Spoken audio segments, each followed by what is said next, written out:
ഞാൻ ഇന്ന് സംസാരിക്കാൻ പോകുന്ന വിഷയം എന്ന് പറയുന്നത് അതിൻ്റെ title Malabar Muslims and many legends reading Keralolpathi എന്നുള്ളതാണ്.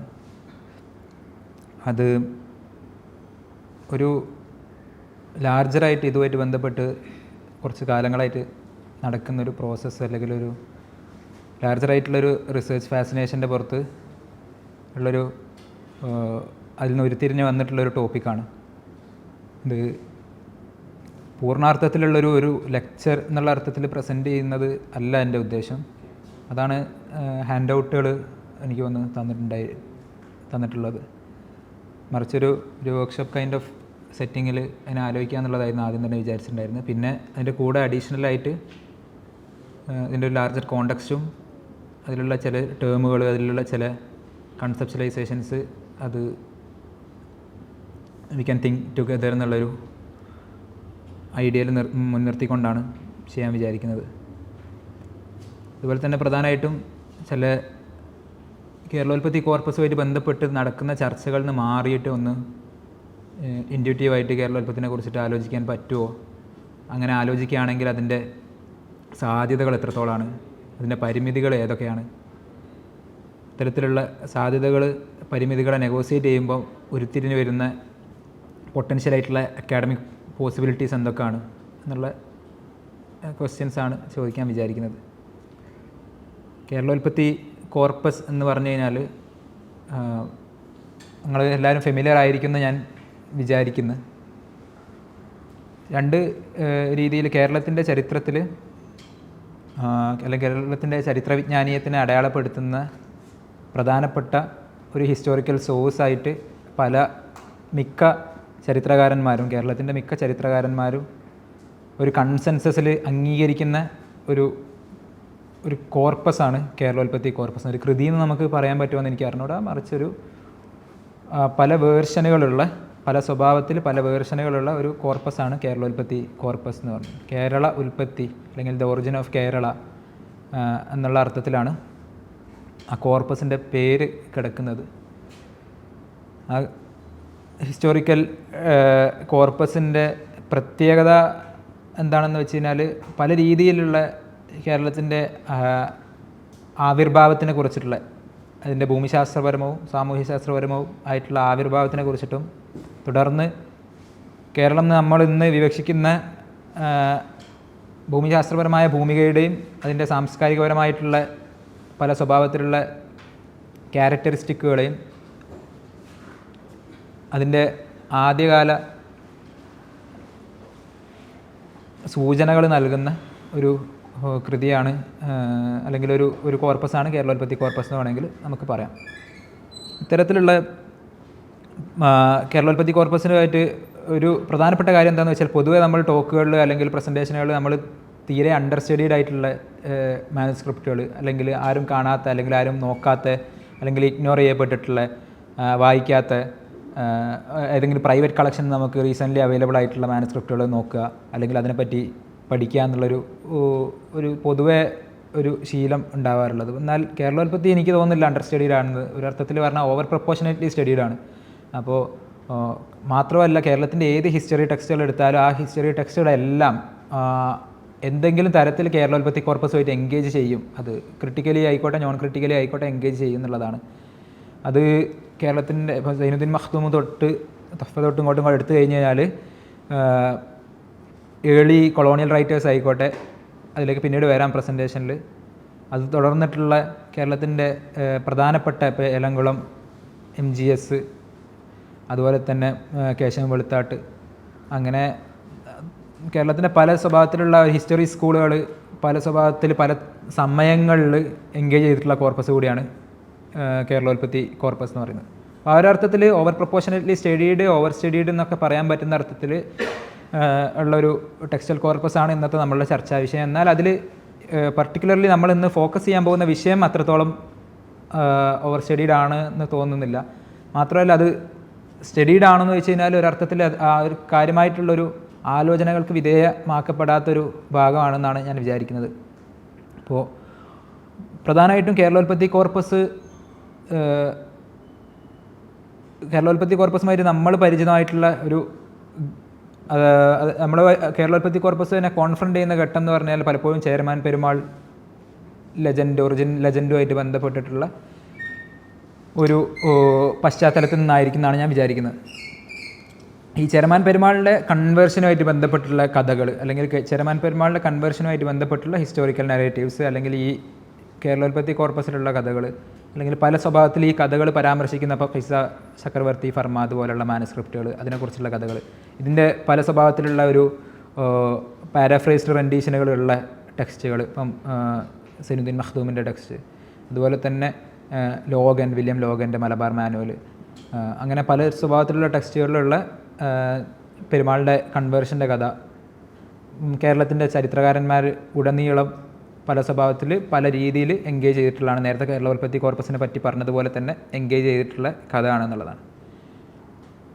എന്നാൽ ഈ ടോക്കിൽ നമ്മൾ പ്രധാനമായിട്ട് നോക്കുന്നത് ചേരമാൻ പെരുമാളിൻ്റെ കൺവേർഷൻ അല്ല, അത് എന്ന് നിങ്ങൾക്ക് തന്നിട്ടുള്ള ഹാൻഡ് ഔട്ടിലുള്ള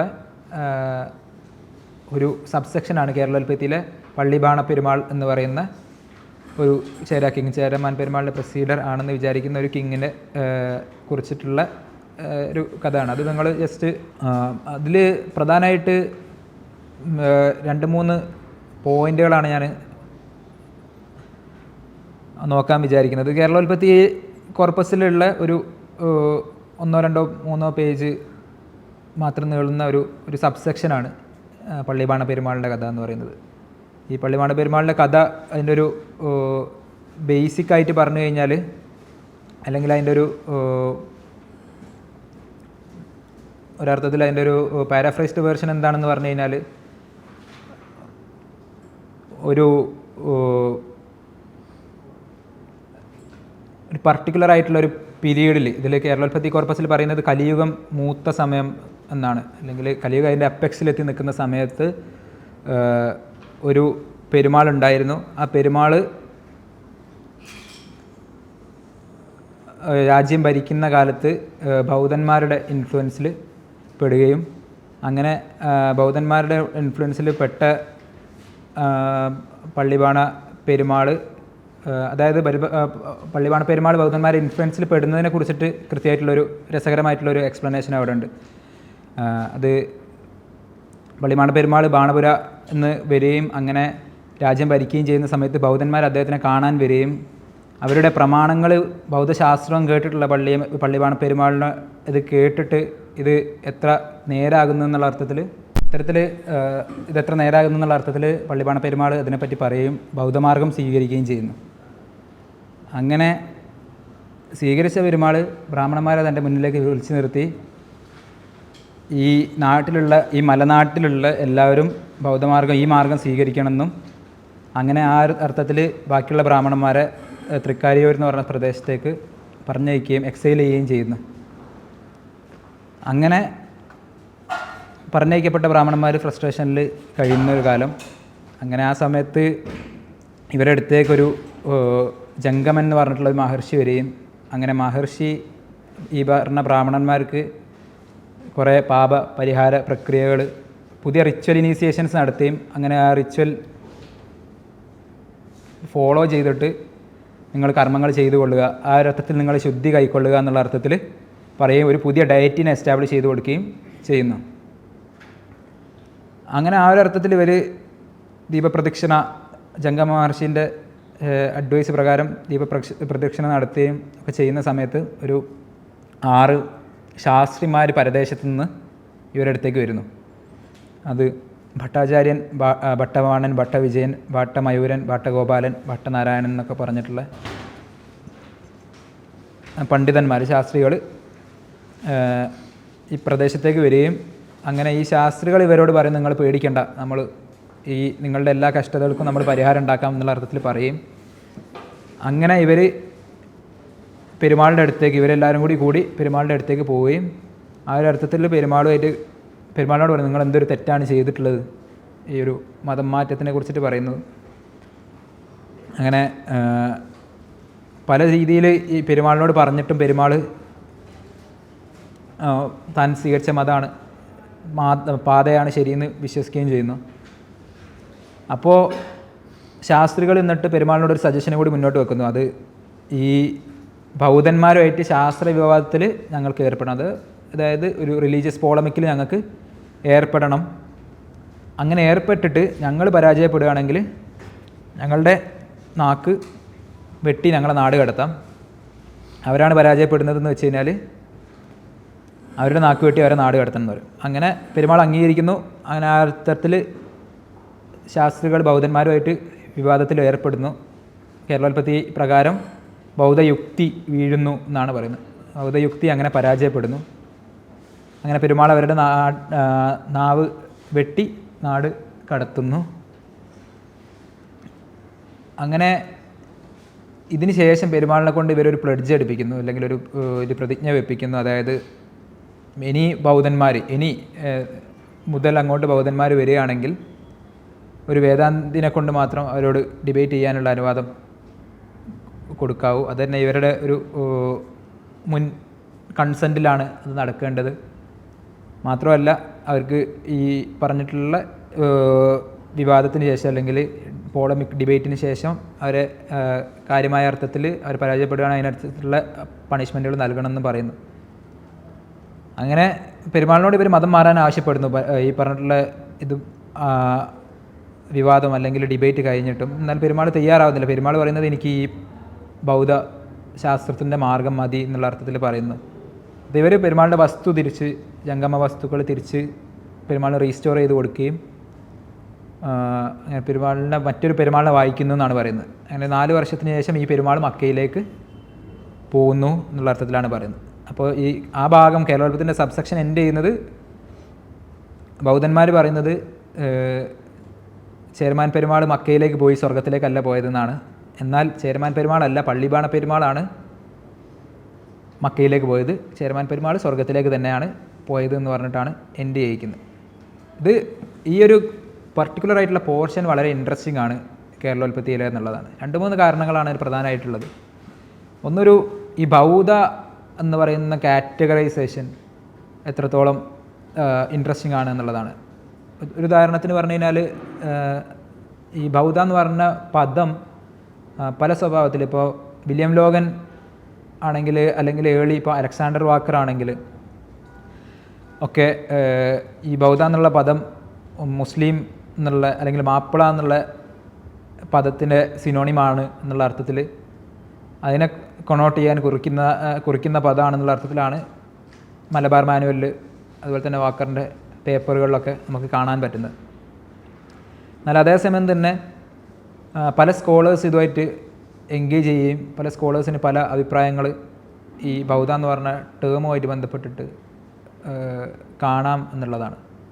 അത് വളരെ ഇൻട്രസ്റ്റിംഗ് ആണ്. ഒരു ഉദാഹരണത്തിന് ഇപ്പോൾ രേണു എബ്രഹാമിൻ്റെ റീസെൻ്റ്ലി വന്നിട്ടുള്ള PhD തീസിസിൽ ഈ ബൗദ്ധ എന്നുള്ള പദം വളരെ ഇൻട്രസ്റ്റിംഗ് ആണ് ആൾക്കാർ ഇതുമായിട്ട് എൻഗേജ് ചെയ്യുന്നത്. ഒന്ന് ഈ ബുദ്ധമാർഗം എന്നുള്ള അർത്ഥത്തിൽ ആൾക്കാർ വളരെ ഒബ്വിയസ് ആയിട്ട് ബൗദ്ധ എന്നുള്ള പദത്തിനെ കാണുന്നുണ്ട്. എന്നാൽ അതേസമയം തന്നെ ഈ ബൗദ്ധ എന്നുള്ള പദം ഒരർത്ഥത്തിൽ മുസ്ലിങ്ങളെ മാത്രമല്ല, ഒരു കേരളോൽപ്പത്തി രചിക്കപ്പെടുന്ന കാലം എന്ന് പറയുന്നത് ഇതുവരെ ഒരു നിർണിതമായിട്ടുള്ളൊരു ഡേറ്റഡ് ആയിട്ടുള്ള ടെക്സ്റ്റ് അല്ല കേരളോൽപ്പത്തി കോർപ്പസ്. എന്നാൽ MGS പോലുള്ള ആൾക്കാർ പറയുന്നത് 17ഓ 18ഓ നൂറ്റാണ്ടുകളിൽ, അല്ലെ 16, 17, 18 നൂറ്റാണ്ടുകളിൽ രചിക്കപ്പെട്ടതാവാം എന്നുള്ളൊരു സൂചന മുന്നോട്ട് വെക്കുന്നുണ്ട്. ഏർലി മോഡേൺ ആണ് അതിൻ്റെ എക്സ്റ്റെൻഡ് അല്ലെങ്കിൽ ടെക്സ്റ്റിൻ്റെ എക്സ്റ്റെൻഡ് എന്നുള്ള അർത്ഥത്തിൽ ഉള്ള ഒരു കൺസെൻസസ് ആണ് ഹിസ്റ്റോറിയൻസിൻ്റെ ഇടയിലുള്ളത്. രചിക്കപ്പെടുന്ന സമയത്ത്, കേരളോൽപ്പത്തി രചിക്കപ്പെടുന്ന സമയത്ത് ബൗദ്ധ എന്നുള്ള കാറ്റഗറി ബ്രാഹ്മണേതരായിട്ടുള്ള ഏതൊരു സംഘടിത മത രൂപത്തിനെയും കുറിക്കാൻ ഉപയോഗിക്കുന്നതാണെന്ന് വേണമെങ്കിൽ പറയാം. ഉദാഹരണത്തിന് ഇപ്പോൾ KV കൃഷ്ണയ്യരൊക്കെ പറയുന്നത് 850കളുടെ അവസാനത്തോടു കൂടി, അതായത് 2ാം ചേര, ഇപ്പോൾ MGS ഏലങ്ങളൊക്കെ പറയുന്ന 2ാം ചേര സാമ്രാജ്യം വരുന്നതിൻ്റെ മുമ്പായിട്ട് ബുദ്ധമതം കേരളത്തിൽ വീക്കനാവുന്നുണ്ട്. എന്നാൽ അതേസമയം തന്നെ ബുദ്ധ മതത്തിന് വളരെയധികം പ്രചാരം ഉള്ള നാടായിരുന്നു കേരളത്തിൻ്റെ ജോഗ്രഫി എന്ന് പറയുന്നത്. അപ്പം ഈ ഒരു എലമെൻറ്റുകൾ പല സ്വഭാവത്തിൽ കേരളത്തിൽ നിലനിന്നിട്ടുള്ളതായിട്ട് നമുക്ക് കാണാൻ പറ്റും. അപ്പോൾ ബുദ്ധവിഹാരങ്ങൾ, അല്ലെ ബുദ്ധവിഹാരങ്ങളെ സ്വഭാവത്തിലുള്ള പള്ളി എന്നാണ് ബുദ്ധവിഹാരങ്ങൾക്കും പറയാമെന്ന് നമുക്ക് അറിയാം. അതുപോലെ തന്നെ ബുദ്ധ ജൈന വിഹാരങ്ങളുടെയും അതിൻ്റെ വ്യവഹാരങ്ങളുടെയും പല സ്വഭാവത്തിലുള്ള സ്വാധീനം കേരളത്തിൻ്റെ മതകീയ പരിസരങ്ങളിലുണ്ട് എന്നുള്ളത് നമുക്ക് കാണാൻ പറ്റും. അപ്പോൾ ഈ ഒരു അർത്ഥത്തിൽ ബൗദ്ധ എന്നുള്ള പദം പലപ്പോഴും ബ്രാഹ്മണരെ സംബന്ധിച്ചിടത്തോളം ബ്രാഹ്മണ മതവുമായിട്ട് അല്ലെങ്കിൽ ബ്രാഹ്മണ ശാസ്ത്രവുമായിട്ട് ഏറ്റവും കൂടുതൽ തിയോളജിക്കൽ പോളമിക്കൽ എൻഗേജ്മെൻറ്റ് നടത്തിയൊരു റിലീജിയൻ എന്നുള്ള അർത്ഥത്തിൽ ബൗദ്ധ എന്നുള്ള പദം പലപ്പോഴും ഒരു മെറ്റഫറായിട്ട് ഒരു എല്ലാ ബ്രാഹ്മണേതരം എന്ന് വിളിക്കപ്പെടുന്ന അല്ലെങ്കിൽ എവറിത്തിങ് എൽസ് എന്നുള്ളൊരു മൊത്തം കാറ്റഗറി ഹോമോജനൈസ് ചെയ്ത് കൊളാപ്സ് ചെയ്യുന്നൊരു കാറ്റഗറി ആയിട്ട് ബൗദ്ധ എന്നുള്ള പദം മാറുന്നുണ്ടെന്ന് നമുക്ക് കാണാൻ പറ്റും. അപ്പം ആ ഒരർത്ഥത്തിൽ മാത്രമല്ല ബൗദ്ധ എന്നുള്ള പദത്തിനൊരു ലോങ് ഡ്യൂറേഷൻ ഉണ്ട്. ഇതൊരു ഏർലി മോഡേൺ ആയിട്ടുള്ളൊരു പ്രോബ്ലം എന്നുള്ള അർത്ഥത്തിൽ നിൽക്കുന്നതിനേക്കാളും ഉപരിയായിട്ട് ഇപ്പം ഖസാക്കിൻ്റെ ഇതിഹാസം വായിച്ചിട്ടുള്ള ആൾക്കാർക്ക് അറിയാം. ഖസാക്കിൻ്റെ ഇതിഹാസത്തിൽ ശിവരാമൻ നായർ ബൗദ്ധന്മാരെന്ന് പറയുന്നുണ്ട് മുസ്ലിങ്ങളെ കുറിച്ചിട്ട്. അപ്പോൾ ആ ഒരർത്ഥത്തിൽ ഈ പദത്തിൻ്റെ ഒരു ലോങ് ഡ്യൂറേ നോക്കിക്കഴിഞ്ഞാൽ തന്നെ പല സ്വഭാവത്തിൽ പല രീതിയിലുള്ള കോൺഫ്ലക്ഷൻസിന് വിധേയമായിട്ടുണ്ടെങ്കിലും ലാർജ്ലി മുസ്ലിങ്ങളെ കണോട്ട് ചെയ്യുന്ന ഒരു പദമായിട്ട് ഇപ്പോൾ ഹെർമൻ ഗുണ്ടട്ട് പദത്തിന് വിവക്ഷ കൊടുക്കുന്ന സമയത്ത് മുസ്ലിം എന്നുള്ള വിവക്ഷ കൊടുക്കുന്നത് നമുക്ക് കാണാൻ പറ്റും. അപ്പോൾ ഈ ഒരർത്ഥത്തിൽ കേരളോൽപ്പത്തി കോർപ്പസിൽ ബൗദ്ധ എന്നുള്ള പദം വരുന്നത് ഒരു മുസ്ലിം ആണ്, അതായത് ഈ ലാർജ്ലി മുസ്ലിം ആയിട്ടുള്ളൊരു പോളമിക്കൽ സെറ്റിങ്ങിനാണ് സൂചിപ്പിക്കുന്നതെന്ന് കാണിക്കാനാണ് ഞാൻ ഇത്രയും നേരം ബൗദ്ധ എന്നുള്ള പദത്തിൻ്റെ ഒരു ജിനിയോളജി സംസാരിക്കാൻ വിചാരിച്ചത്. എന്നാൽ രണ്ടാമത്തെ ഒരു പ്രധാനപ്പെട്ട ഒരു ഇൻട്രസ്റ്റിംഗ് ആയിട്ടുള്ള എലമെൻറ്റ് ഇതിലെന്താണെന്ന് വെച്ചാൽ മുസ്ലിം ബ്രാഹ്മിൺ ഡിബേറ്റ് നടക്കുന്നു എന്നുള്ളൊരു സാധ്യതയാണ്. അതായത് ഒരു പ്രീ മോഡേൺ അല്ലെങ്കിൽ ഒരു ഏർലി മോഡേൺ കോണ്ടെക്സ്റ്റിലുള്ളൊരു പോളമിക്കൽ ഡിബേറ്റിൽ പ്രത്യേകിച്ച് കേരളത്തിൻ്റെ കോണ്ടെക്സ്റ്റിലൊരു മുസ്ലിം കോട്ട്ലി ഡിബേറ്റ് ഹിന്ദു മതമായിട്ടോ അല്ലെങ്കിൽ ബ്രാഹ്മണ മതമായിട്ടോ ഉണ്ടായ ചരിത്രങ്ങൾ വളരെ ഇല്ലയെന്ന് തന്നെ വേണേൽ പറയാം. അപ്പോൾ ആ ഒരർത്ഥത്തിൽ നമുക്ക് കാണാൻ പറ്റുന്ന ഈവൻ കോട്ട്ലി ഡിബേറ്റിൽ നമുക്ക് കാണാൻ പറ്റുന്ന ഈവൻ മിഷനറികളുടെ വരവിന് ശേഷം പോലും ഇപ്പോൾ ജാക്കമോ ഫെനീഷ്യോൻ്റെ ഒക്കെ ഇപ്പോൾ ഇറ്റാലിയൻ ജെസ്യൂട്ട് മിഷനറി ആയിട്ടുള്ള ഫെനീച്ചിയോ കേരളത്തിലേക്ക് വന്നിട്ട് സാമൂതിരിൻ്റെ കോർട്ടിൽ ഹിന്ദുമതം ആയിട്ട് ബന്ധപ്പെട്ടുള്ള ഡിബേറ്റുകൾ നടത്തുന്നുണ്ട്, അല്ലെങ്കിൽ പോളമിക്കുകൾ നടത്തുന്നുണ്ട്, മത സംവാദം നടത്തുന്നുണ്ട്. അത് പക്ഷേ 16-ാം നൂറ്റാണ്ടിലൊക്കെ ആണെന്നുള്ളത് നമുക്ക് കാണാൻ പറ്റും. എന്നാൽ ഒരു പെരുമാളിൻ്റെ കോർട്ടിൽ നടക്കുന്ന ഒരു റിലീജിയസ് ഡിബേറ്റിനെ ഇമാജിൻ ചെയ്യുന്നത് കേരളോൽപ്പത്തിയിൽ വളരെ ഇൻട്രസ്റ്റിംഗ് ആയിട്ടുള്ളൊരു എലമെൻ്റാണ്. പ്രത്യേകിച്ച് ഇതിൻ്റെ ഒരു ശാസ്ത്ര വിവാദം എന്ന് പറയുന്നത് തന്നെ ഒരു വളരെ ഇൻട്രസ്റ്റിംഗ് ആയിട്ടുള്ളൊരു കാറ്റഗറിയാണെന്ന് നമുക്ക് കാണാൻ പറ്റും. അതായത് മുസ്ലിം ടെക്സ്റ്റുകളെ അല്ലെങ്കിൽ മുസ്ലിം വേദങ്ങളെ ഒരു ശാസ്ത്രമായിട്ട് കണക്കാക്കുന്നത് എപ്പോഴാണ് അല്ലെങ്കിൽ കണക്കാക്കപ്പെടുന്നത് എപ്പോഴാണെന്നുള്ള ക്വസ്റ്റ്യനും വളരെ ഇൻട്രസ്റ്റിംഗ് ആണെന്ന് നമുക്ക് കാണാൻ പറ്റും. 2-3 രീതിയിലാണ് ഇവിടെ ശാസ്ത്രം എന്നുള്ള ഒരു ആശയം ഇൻട്രസ്റ്റിംഗ് ആകുന്നത്. ഒന്ന്, ഈ വേദം, അതായത് കേരളോൽപ്പത്തിൻ്റെ തന്നെ മറ്റൊരു ഭാഗത്ത് പ്രത്യേകിച്ച് ആൾക്കാർ ചർച്ച ചെയ്യുന്ന ഭാഗത്ത്, അതായത് ചേരമാൻ പെരുമാളിൻ്റെ കൺവെർഷനായിട്ട് ബന്ധപ്പെട്ടുള്ള ഭാഗത്ത് ചേരമാൻ പെരുമാൾ മതം മാറുന്നത് മോക്ഷം അറ്റൈൻ ചെയ്യാനാണെന്നുള്ളൊരു നരേറ്റീവ് കാണാൻ പറ്റും. അതായത് ചേരമാൻ പെരുമാൾ നാട്ടിലിരിക്കുകയാണ്, കേരളോൽപ്പത്തി പ്രകാരം പരശുരാമൻ ജനങ്ങൾക്ക്, അതായത് പരശുരാമൻ കടലിൽ നിന്ന് വരുണനോട് അഭ്യർത്ഥിച്ചിട്ട് സൃഷ്ടിച്ചെടുത്ത ഭൂമി ബ്രാഹ്മണർക്ക് അധീനപ്പെടുത്തി നൽകുകയും ആ ഒരർത്ഥത്തിൽ ബ്രാഹ്മണർക്ക് നൽകിയ ഭൂമി ഞാൻ ഭരിക്കുന്നതെന്നുള്ളൊരു ഗിൽറ്റിൽ, ഒരു കാർമിക് ഗിൽറ്റിൽ നിൽക്കുന്ന ചേരമാൻ പെരുമാൾ ഇതിൻ്റെ പരിഹാരം അന്വേഷിച്ചിട്ട് പല വേദങ്ങളെയും കൺസൾട്ട് ചെയ്യുകയും അവസാനം പെരുമാളിന് അതിൻ്റെ ഉപായം അല്ലെങ്കിൽ ഇതിന് മോക്ഷത്തിനുള്ള യുക്തി പറഞ്ഞു കൊടുക്കുന്നത് ബൗദ്ധ ശാസ്ത്രികളാണ്, അതായത് മുസ്ലിം ശാസ്ത്രികളാണ് ചേരമാൻ പെരുമാളിന് പറഞ്ഞു കൊടുക്കുന്നത്. ആ ഒരർത്ഥത്തിൽ ഇവർ പറഞ്ഞു കൊടുക്കുന്ന പരിഹാരം എന്താണെന്ന് വെച്ച് കഴിഞ്ഞാൽ ചതുരപുരി എന്ന് പറഞ്ഞാൽ മക്കയിൽ പോയിട്ട് ഇന്ന ആളെ കാണണം, ഇന്ന ജോനകനെ കാണണം, അങ്ങനെ ആ ഒരർത്ഥത്തിൽ ഇയാളെ കണ്ട് ഇസ്ലാമിലേക്ക് മതപരിവർത്തനം നടത്തി കഴിഞ്ഞാലാണ് നിങ്ങൾക്ക് മോക്ഷം അറ്റൈൻ ചെയ്യാൻ പറ്റുക എന്നുള്ള രീതിയിൽ. അതുപോലെ തന്നെ പടമല നായരുമായിട്ട് ബന്ധപ്പെട്ടിട്ടുള്ള കേരളോൽപ്പത്തി കഥയിൽ നമുക്ക് കാണാൻ പറ്റും. പടമല നായരെ ശിക്ഷിക്കാൻ അതിലേക്ക് ഡീറ്റെയിൽ ആയിട്ട് പോകുന്നില്ല, പക്ഷേ ശിക്ഷിക്കാൻ കടക്കുമ്പോൾ പടമല നായർ നിരപരാധിയാണെന്ന് ചേരമാൻ പെരുമാൾക്ക് മനസ്സിലാവുകയും ആ ഒരർത്ഥത്തിൽ മനസ്സിലാവുന്ന ഘട്ടത്തിൽ പടമല നായരോട് ചേരമാൻ പെരുമാൾ ആവശ്യപ്പെടുമ്പോൾ മോക്ഷത്തിനുള്ള മാർഗ്ഗം എന്താണെന്ന് ആവശ്യപ്പെടുമ്പം നായരും ഉപദേശിച്ചു കൊടുക്കുന്നത്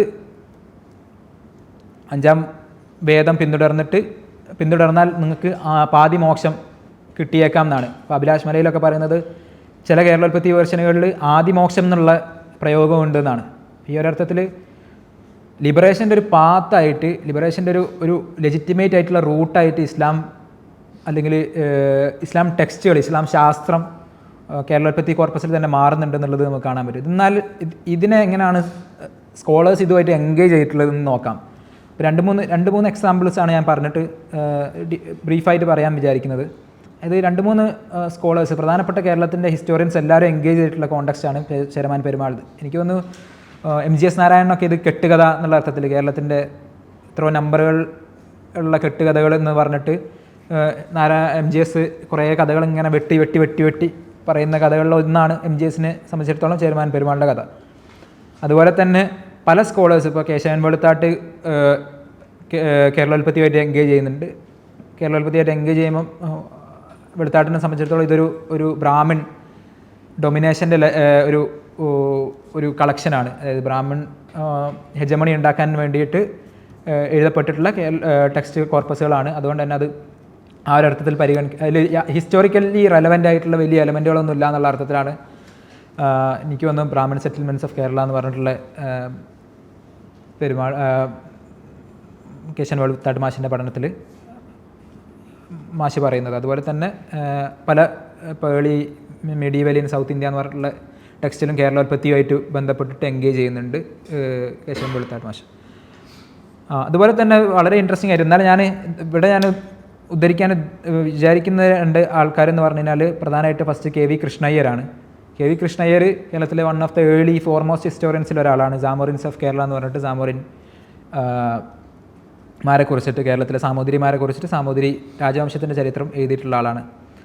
അപ്പോൾ കൃഷ്ണയ്യരെ സംബന്ധിച്ചിടത്തോളം കൃഷ്ണയ്യർ എനിക്ക് തോന്നുന്നു ഒരു ഭാരത കൗമുദി എന്ന് പറഞ്ഞിട്ടുള്ള ഒരു എഡിറ്റഡ് വോളിയത്തിൽ ഒരു കമമറേറ്റീവ് പീസിൽ കേരളോൽപ്പത്തി ന്യൂ എവിഡൻസസ് എന്നോ അങ്ങനെ എന്തോ പറഞ്ഞിട്ടുള്ളൊരു വലിയ ലേഖനം എഴുതുന്നുണ്ട് 1945-50 സമയത്ത്. ആ സമയത്ത് എഴുതിയിട്ടുള്ള ഈ കേരളോൽപ്പത്തി ലേഖനത്തിൽ പ്രധാനമായിട്ടും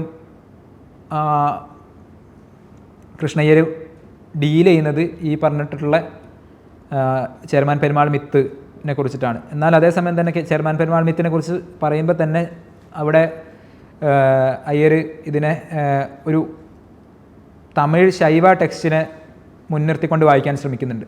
പെരിയ പുരാണം എന്ന് പറഞ്ഞിട്ടുള്ള ചെക്കിയാരുടെ ഒരു തമിഴ് ശൈവ ഡിവോഷണൽ ടെക്സ്റ്റിനെ കൊണ്ടുവന്നിട്ട് അതിലുള്ള 63 ശൈവ നായനാർമാർ അല്ലെങ്കിൽ ശൈവ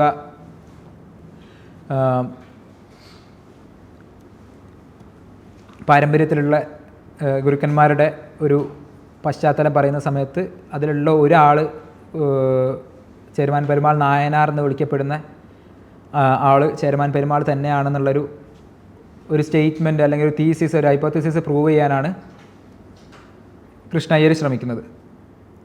അപ്പോൾ ആ ഒരു ശ്രമം കൃഷ്ണയ്യർ നടത്തുന്ന രീതിയാണ് വളരെ ഇൻട്രസ്റ്റിംഗ്. അത് 2-3 രീതിയിൽ അത് വളരെ ഇൻട്രസ്റ്റിംഗ് ആണെന്നുള്ളതാണ്. ഒന്നതൊരു ട്രൂൾസ് ഫോൾസിറ്റി ക്ലെയിം മുൻനിർത്തിക്കൊണ്ടാണ് കൃഷ്ണയ്യർ ടെക്സ്റ്റിനെ എൻഗേജ് ചെയ്യുന്നത്. അതായത് ഉദാഹരണത്തിന് ഒരു കേരളോൽപ്പത്തി കഥ കൃഷ്ണയ്യർ പറയുന്നത് അതിൻ്റെ ക്രിസ്ത്യൻ, മുസ്ലിം, ഹിന്ദു റെൻഡീഷൻസ് വെച്ചിട്ടാണ്. അതായത് മുസ്ലിം കഥ പ്രകാരം അല്ലെങ്കിൽ മുസ്ലിം നാരേറ്റീവ് പ്രകാരം Perumal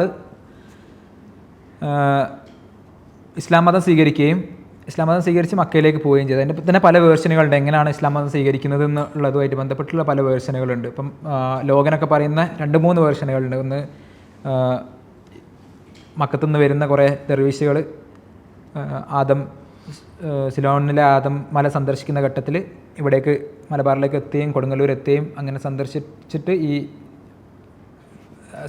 splitting of the moon explain ചെയ്ത് കൊടുക്കുകയും ആ ഒരർത്ഥത്തിൽ പെരുമാൾ കൺവിൻസ്ഡ് ആവുകയും അങ്ങനെ മതം മാറുകയും ചെയ്തെന്ന് പറയുന്ന നമ്മളെല്ലാവരും ഫെമിലിയർ ആയിട്ടുള്ള കഥയാണ്. അതേസമയം തന്നെ ക്രിസ്ത്യൻ പാരമ്പര്യത്തിൽ ഇതേപോലെ തന്നെയുള്ള കഥ ഉണ്ട്. ചേരമാൻ പെരുമാൾ മൈലാപ്പൂരിലേക്ക് പോകുന്നു സെൻറ്റ് തോമസ് ചരിത്രമായിട്ട് ബന്ധപ്പെടുത്തിയിട്ട്. അങ്ങനെ ആ ഒരർത്ഥത്തിൽ യേശുക്രിസ്തു ജനിക്കുമ്പോൾ ജെറുസലേമിലേക്ക് പോയിട്ടുള്ള രാജാക്കന്മാരിലൊരാൾ പെരുമാളാണെന്ന് പറയുന്ന ക്രിസ്ത്യൻ എക്സ്റ്റെൻറ്റുകളുണ്ട് കേരളോൽപ്പത്തിനെ കുറിച്ചിട്ടുള്ള, വളരെ ഇൻട്രസ്റ്റിംഗ് ആയിട്ടുള്ള. അതുപോലെ തന്നെ ഹൈന്ദവ കോർപ്പസുകളിൽ കാണുന്നത് ഇത് സുന്ദരമൂർത്തി നായനാർ എന്ന് പറയുന്ന ശൈവ പോയറ്റിൻ്റെ കൂടെ കവിയുടെ കൂടെ കൈലാസത്തിലേക്ക് പറക്കുന്ന കുതിരപ്പുറത്തേറി സഞ്ചരിക്കുന്ന ചേരമാൻ പെരുമാൾ നായനാരും ഉണ്ട്. അപ്പോൾ ഈ ഒരർത്ഥത്തിൽ പല സ്വഭാവത്തിലുള്ള മോക്ഷം തേടിയിട്ടുള്ള യാത്രകളാണ് ഈ അവസാന ചേര കിങ് ഹിസ്റ്റോറിയൻസ് ഒരു കൺസെൻസസിൽ പറയുന്ന ചേരമാൻ പെരുമാളിൻ്റെ അവസാന യാത്രനെ കുറിച്ചിട്ട് പൊതുവെ പറയപ്പെടുന്നത്. ഇതെന്നാണ് കൃഷ്ണയ്യർ എൻഗേജ് ചെയ്യുന്ന ടെക്സ്റ്റുകൾ. എന്നാൽ കൃഷ്ണയ്യർ മുസ്ലിം കോണ്ടെക്സ്റ്റ് വരുന്ന സമയത്ത് ഇതിലെ ഒരു ഇസ്ലാമിക് എവിഡൻസിനെ പറ്റി പറയുന്ന സമയത്ത് കൃഷ്ണയ്യർ പറയുന്നത് it seems formidable but on analysis they crumble into nothing എന്ന് പറയുന്നുണ്ട്. അപ്പോൾ കൃഷ്ണയ്യരെ സംബന്ധിച്ചിടത്തോളം ഒരു ട്രൂൾസ് ഫോൾസിറ്റി ക്ലെയിമുകൾ, അതായത് ഹിസ്റ്റോറിയൻസ് പോസിറ്റിവിസ്റ്റ് ഹിസ്റ്റോറിയൻസ് നടത്തുന്ന ഡേറ്റ്, ടൈം, പീരീഡ്, എവിഡൻസ് അനാലിസിസിൽ ഈ ഒരു സ്റ്റോറി, അതായത് Muslim version of like Cheraman Perumal മിത്തിൽ അല്ലെങ്കിൽ ലെജൻഡിൽ ഒരുപാട് ഡിസ്ക്രിപ്പൻസീസും അതുപോലെ തന്നെ ഇൻകൺസിസ്റ്റൻസിയും ഉണ്ട് എന്നുള്ള അർത്ഥത്തിൽ വാദിക്കുകയും അതുകൊണ്ട് തന്നെ ഇതൊരു കേവല പ്രൊപ്പഗാൻഡ വാല്യൂ മാത്രമുള്ള ഒരു നരേറ്റീവാണ് എന്ന് പറയുകയും അതിൽ ഹിസ്റ്റോറിയനെ പരിഗണിക്കാൻ പറ്റുന്ന ഒന്നുമില്ല എന്നുള്ള രീതിയിൽ അയ്യർ ഒരു കൺക്ലൂഷനിൽ എത്തുകയും ചെയ്യുന്നു. എന്നാൽ അതേസമയം തന്നെ അയ്യർ പെരിയ പുരാണം എന്ന് പറയുന്ന ഈ ശൈവൈറ്റ് ഹിന്ദു തമിഴ് ടെക്സ്റ്റിനെ മുൻനിർത്തിക്കൊണ്ട് കേരളോൽപ്പത്തിനെ വായിക്കുന്ന സമയത്ത് നേരത്തെ മൂപ്പർ എടുത്തിട്ടുള്ള അതേ മെത്തേഡ്, അതായത് ട്രൂൾസ് ഫോൾസിറ്റി ക്ലെയിമിൽ തന്നെ അതിനെ തന്നെ മുൻനിർത്തിക്കൊണ്ട് ഈ ചേരാക്കിങ്ങിനെ വായിക്കുകയും എന്നിട്ട് അത് എൻഡ് ചെയ്യിക്കുന്നത് എങ്ങനെയാണെന്ന് വെച്ച് കഴിഞ്ഞാൽ ഈ ചേരമാൻ പെരുമാൾ എന്ന് പറയുന്ന രാജാവിനെ ഒരു മിത്തിക്കൽ ഹീറോ ആയിട്ട് നമുക്ക് ഡിസ്മിസ് ചെയ്യാൻ പറ്റില്ല, അതൊരു ഹിസ്റ്റോറിക്കൽ ഫിഗർ തന്നെയാണെന്നുള്ളൊരു കൺക്ലൂഷനിലേക്ക് എത്തുകയും ചെയ്യുന്നു. ഈ കൺക്ലൂഷൻ ഇറ്റ് സെൽഫ് ഒരു കോൺട്രഡിക്ഷൻ ആണെന്നുള്ളത് നമുക്ക് കാണാൻ പറ്റും. അതായത് നേരത്തെ തള്ളിക്കളഞ്ഞിട്ടുള്ള ലെജൻഡ് ഹിസ്റ്റോറിക്കലി കൊറാബറേറ്റ് ചെയ്യാൻ പറ്റുന്ന എവിഡൻസുകളൊന്നും ഇല്ല എന്ന് പറഞ്ഞ് തള്ളിക്കളഞ്ഞിട്ടുള്ള ഒരു ലെജൻഡിനെ ഇപ്പുറത്തേക്ക് ഡേറ്റ് പീരീഡ് കൺവിക്ഷൻസിനെ വെച്ചിട്ട് തന്നെ പല രീതിയിലുള്ള ഡേറ്റുകൾ ഇപ്പം സെക്കിയാർ, അതായത് പെരിയ പുരാണം രചിക്കുന്ന സെക്കിയാറിൻ്റെ കാലയളവ്, അതുപോലെ തന്നെ സുന്ദരമൂർത്തി നായനാരുടെ കാലയളവ്, അതുപോലെ തന്നെ ചേരമാൻ പെരുമാളിൻ്റെ കാലയളവ്, ഇതെല്ലാത്തിനെയും കൂടി കൊറാബറേറ്റ് ചെയ്തിട്ട് വെച്ചുകൊണ്ട് ഒരു അംബീഷ്യസ് ആയിട്ടുള്ളൊരു എവിഡൻസ് പ്രൊജക്റ്റാണ് KV കൃഷ്ണയ്യർ നടത്തുന്നത്. അങ്ങനെ ആ ഒരു അർത്ഥത്തിൽ ഇതൊരു എൻഡ് ചെയ്യിക്കുന്നത് ഈ പറഞ്ഞിട്ടുള്ള ഇതൊരു മിത്തിക്കൽ ഫിഗർ അല്ല, ഒരു ഹിസ്റ്റോറിക്കൽ ഫിഗർ ആണെന്നുള്ളൊരു എൻഡിങ്ങിലാണെന്ന് നമുക്ക് കാണാൻ പറ്റും. എന്നാൽ അതേസമയം തന്നെ കേരളോൽപ്പത്തി കോർപ്പസിനെ മനസ്സിലാക്കുമ്പോൾ കേരളോൽപ്പത്തി കോർപ്പസിൽ യാതൊരു ഹിസ്റ്റോറിക്കൽ വാല്യൂ ഇല്ല, അല്ലെങ്കിൽ ആ ഒരു അർത്ഥത്തിലുള്ള ഹിസ്റ്റോറിക്കൽ വാല്യൂ ഇല്ല, ഇതൊരു ലെജൻഡ് കോർപ്പസ് ആണെന്നുള്ള ഒരു വാദം പറഞ്ഞു വെക്കുകയും ചെയ്യുന്നു. അങ്ങനെ ഈ ഒരു അർത്ഥത്തിൽ ഈ ഹിസ്റ്റോറിയൻസ് എല്ലാവരും, ഒരു ഏർലി ഹിസ്റ്റോറിയൻസ് എല്ലാവരും എൻഗേജ് ചെയ്യുന്നത് ഇതുമായിട്ട് എൻഗേജ് ചെയ്യുന്ന സമയത്ത് ഈ ഒരു കൺസിസ്റ്റൻ്റ് ആയിട്ടുള്ളൊരു കോൺട്രഡിക്ഷൻ നമുക്ക് കാണാൻ പറ്റും. ഉദാഹരണത്തിന് വില്യം ലോഗൻ്റെ കാര്യത്തിൽ നമുക്ക് ഇതേപോലെ തന്നെയുള്ളൊരു കോൺട്രഡിക്ഷൻ നമുക്ക് കാണാൻ പറ്റും. ലോഗൻ കേരളോൽപ്പത്തി കോർപ്പസിനെ മലബാർ മാനുവലിലാണ് ഡീറ്റെയിൽഡായിട്ട് കേരളത്തിൻ്റെ ആർക്കൈക്ക് ഹിസ്റ്ററി പറയുന്ന ഭാഗത്താണ് തോന്നുന്നു പറയുന്നത്.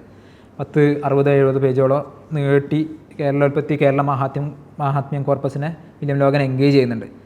ആ സമയത്ത് ലോഗനാണ് ട്രഡീഷണറി ഹിസ്റ്ററി ഫ്രം അതർ സോഴ്സസ് എന്നുള്ള രണ്ട് കൺസെപ്റ്റ് വെച്ചിട്ട്, ഇപ്പോൾ ലോഗൻ്റെ ട്രഡീഷണൽ ഹിസ്റ്ററി എന്ന് പറയുന്ന ഭാഗത്ത് കേരളോൽപ്പത്തിനെ വെച്ച് എൻഗേജ് ചെയ്യും, പിന്നെ ഹിസ്റ്ററി ഫ്രം അതർ സോഴ്സസ് എന്ന് പറയുന്ന അടുത്ത സബ്സെക്ഷനായിട്ട് വരികയും ചെയ്യുന്നതാണെന്ന് മാനുവൽ വൈസിൽ നമുക്ക് കാണാൻ പറ്റും. അങ്ങനെയാണ് വെളുത്താട്ട് മാഷിൻ്റെ അഭിപ്രായത്തിൽ ലോഗനാണ് ആദ്യമായിട്ട് ഈ ഒരു അർത്ഥത്തിൽ ഈ കോർപ്പസുകളെ വായിക്കാൻ ശ്രമിക്കുന്നത്. അപ്പോൾ ലോകനെ സംബന്ധിച്ചിടത്തോളം കേരള മഹാത്മ്യം എന്ന് പറയുന്നത് നിലവിലുള്ള കേരളത്തിലുള്ള ആൾക്കാർ വിശ്വസിക്കുന്ന, അല്ലെങ്കിൽ ഇവർ ഈ പ്രദേശത്തിൻ്റെ ആൻഷ്യൻ്റ് ഹിസ്റ്ററി എന്ന് വിചാരിക്കുന്ന, കരുതപ്പെട്ടു പോരുന്ന ഒരു ചരിത്ര രേഖകളുടെ ഒരു സമാഹാരമാണെന്നുള്ള അർത്ഥത്തിലാണ് ഈ കേരള മഹാത്മ്യം കോർപ്പസിനെ ലോകൻ കാണുന്നത്. കേരള മഹാത്മ്യം എന്ന് പറയുന്ന കോർപ്പസിനെ പറ്റി പറയുന്നത്, ലോകൻ പറയുന്നത് അതൊരു ഇൻഫ്ലേറ്റഡ് ബ്രാഹ്മണിക്കൽ ലെജൻഡാണ് എന്നുള്ള അർത്ഥത്തിൽ പറഞ്ഞിട്ട്, എന്നാൽ അതേസമയം തന്നെ കേരളോൽപ്പത്തി ഒരു സീരിയസ് അനാലിസിസ് വെർത്തായിട്ടുള്ള ഒരു ടെക്സ്റ്റ് ആണ്, അല്ലെങ്കിൽ ടെക്സ്റ്റൽ കോർപ്പസ് ആണെന്നുള്ള അർത്ഥത്തിൽ ലോകം പറഞ്ഞു വെക്കുന്നുണ്ട്. അങ്ങനെ ഈ ഒരു അർത്ഥത്തിലുള്ള ഈ കേരളോൽപ്പത്തിനെ ലോകൻ കംപ്ലീറ്റ്ലി മെറ്റിക്കുലസ് ആയിട്ടുള്ള ഒരു അനാലിസിസിന് വിധേയമാക്കുന്നുണ്ട്. ലോകൻ്റെ ടെക്സ്റ്റിൽ പല രീതിയിൽ കേരളോൽപ്പത്തിൻ്റെ പല ഭാഗങ്ങൾ വിവരിച്ചുകൊണ്ട് അതിൻ്റെ മെറ്റഫോറിക്കലും അതുപോലെ തന്നെ ലിറ്ററലും ആയിട്ടുള്ള വായനകൾ നടത്തിയിട്ട് ലോകൻ കേരളോൽപ്പത്തിനെ വിവരിക്കുകയും ആ അർത്ഥത്തിൽ വിവരിച്ചതിന് ശേഷം ലോകം പറയുന്നത് എന്താണെന്ന് വെച്ച് കഴിഞ്ഞാൽ ഇതൊരു റിയൽ ഹിസ്റ്ററിയെ സബ്സ്റ്റിറ്റ്യൂട്ട് ചെയ്യാൻ പറ്റുന്നൊരു കോർപ്പസ് അല്ല കേരളോൽപ്പത്തി, ഇതൊരു ഫരാഗ ഓഫ് ലൈക്ക് ലെജൻഡറി നോൺസെൻസ് എന്നുള്ള അർത്ഥത്തിൽ നമുക്ക് കാണാൻ പറ്റുന്ന ഒരു ടെക്സ്റ്റൽ കോർപ്പസാണ്. അതേസമയം തന്നെ ഇതിൻ്റെ ഒരു ഉദ്ദേശ ലക്ഷ്യം എന്ന് പറഞ്ഞിട്ട് ലോകൻ ഒരു പാരഗ്രാഫ് ഒരു ബ്രാഹ്മിൻ ബാഷിങ് നടത്തുന്നുണ്ട്. ഇതൊരു ബ്രാഹ്മിൻസ് ഇൻഫ്ലേറ്റ് ചെയ്തിട്ടുള്ള ലെജൻഡറി കോർപ്പസാണ്. അവർക്ക് അൺബൗണ്ടഡ് ആയിട്ടുള്ള പവറും ഇൻഫ്ലുവൻസും ഈ കേരള കൺട്രിയിൽ ഉണ്ടാക്കാൻ വേണ്ടിയിട്ട് ഇവർ സൃഷ്ടിച്ചെടുത്തിട്ടുള്ള ഒരു കോർപ്പസാണ്. ഇവരെ ലാൻഡിൻ്റെ മുകളിലുള്ള അതോറിറ്റി സ്ഥാപിക്കാൻ വേണ്ടിയിട്ടൊക്കെ ബ്രാഹ്മിൻസ് ഉണ്ടാക്കിയെടുത്തിട്ടുള്ള ഒരു ഐഡിയോളജിക്കലായിട്ടുള്ള പ്രൊപ്പഗാണ്ടാണ് കേരളോൽപ്പത്തി എന്നുള്ള അർത്ഥത്തിൽ ലോഗൻ പറഞ്ഞു വെക്കുന്നുണ്ടെന്നുള്ളതാണ്.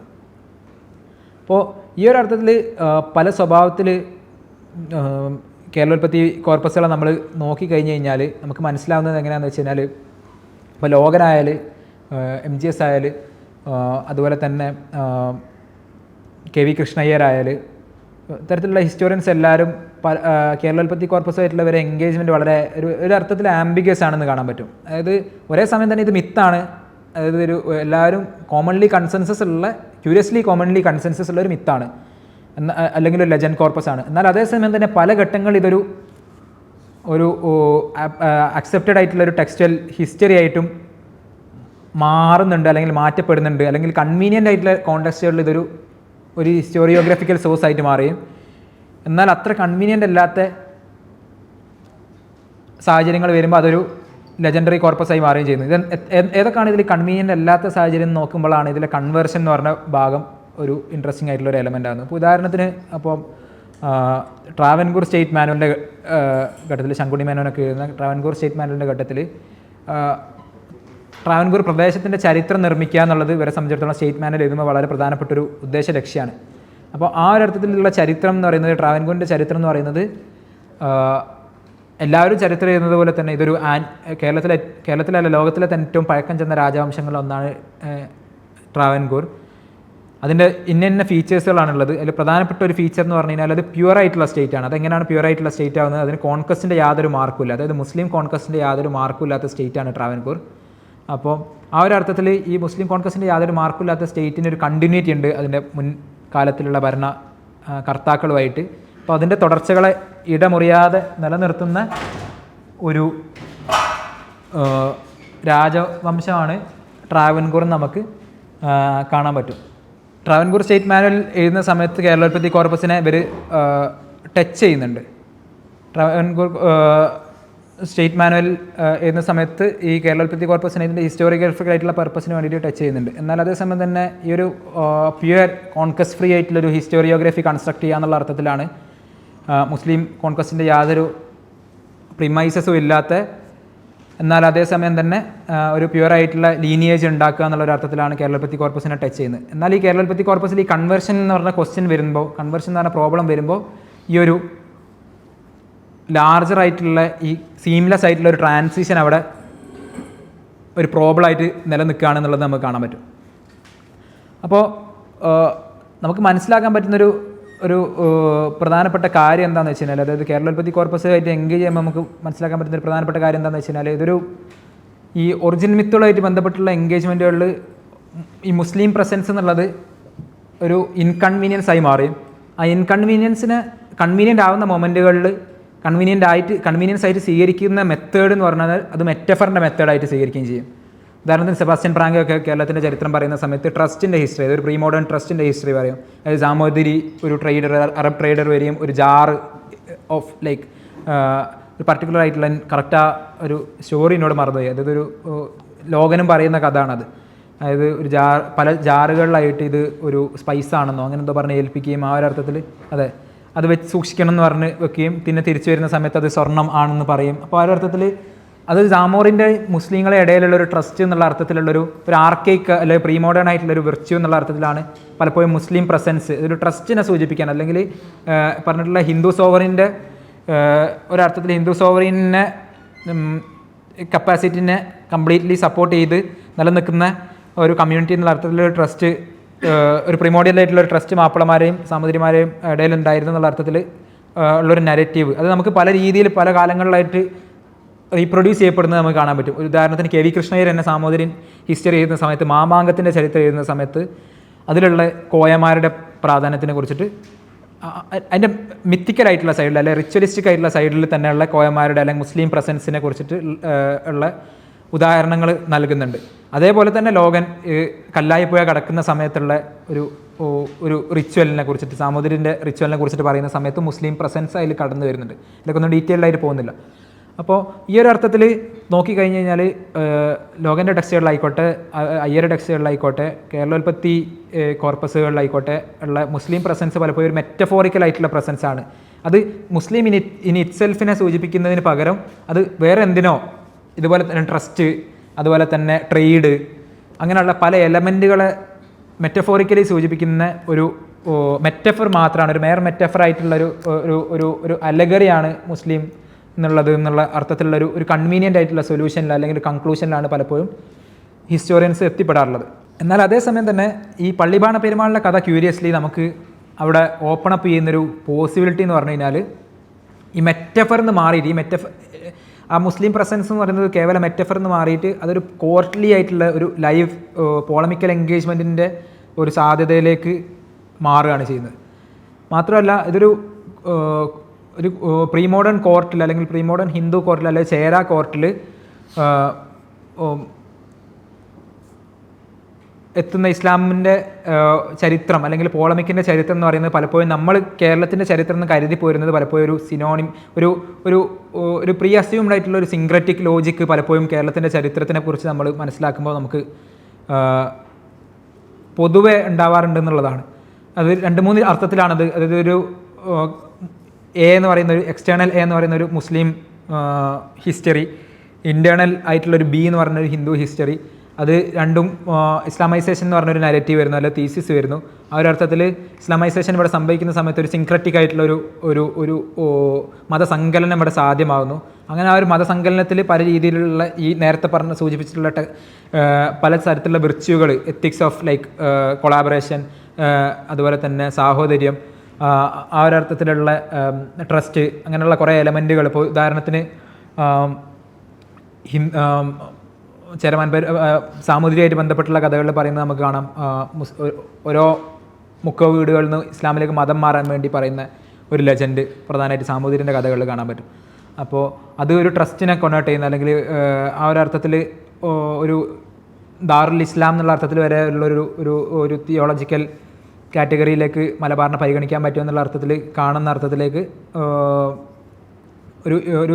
ഒരു അബോർഡ് എന്നുള്ള അർത്ഥത്തിൽ മഹമ്മൂദിനെ പോലുള്ള സ്കോളേഴ്സൊക്കെ പറഞ്ഞിട്ടുള്ള ഒരു ജോഗ്രഫിക് ആയിട്ടുള്ള സിങ്ക്രറ്റിക് സാധ്യത, അങ്ങനെ ഒരു ജോഗ്രഫിക് ആയിട്ടുള്ള സിങ്ക്രറ്റിക് സാധ്യത, ഒരു ടെക്സ്റ്റൽ ആയിട്ടുള്ള സിങ്ക്രറ്റിക് സാധ്യത, അങ്ങനെ പല രീതിയിലുള്ള ആർക്കിടെക്ചറൽ ആയിട്ടുള്ള സിങ്ക്രറ്റിക് സാധ്യത. ഉദാഹരണത്തിന് മിഷ്കാൽ പള്ളീൻ്റെ തളിക്ഷേത്രത്തിൻ്റെയൊക്കെ ഉദാഹരണം പറയുമ്പോൾ, അല്ലെങ്കിൽ കേരളത്തിൻ്റെ ആദ്യകാല പള്ളികളുടെ ഉദാഹരണം പറയുമ്പോൾ ഒരു പ്രീ അസ്യൂംഡ് ആയിട്ടുള്ളൊരു സിങ്ക്രറ്റിക് പോസിബിലിറ്റി.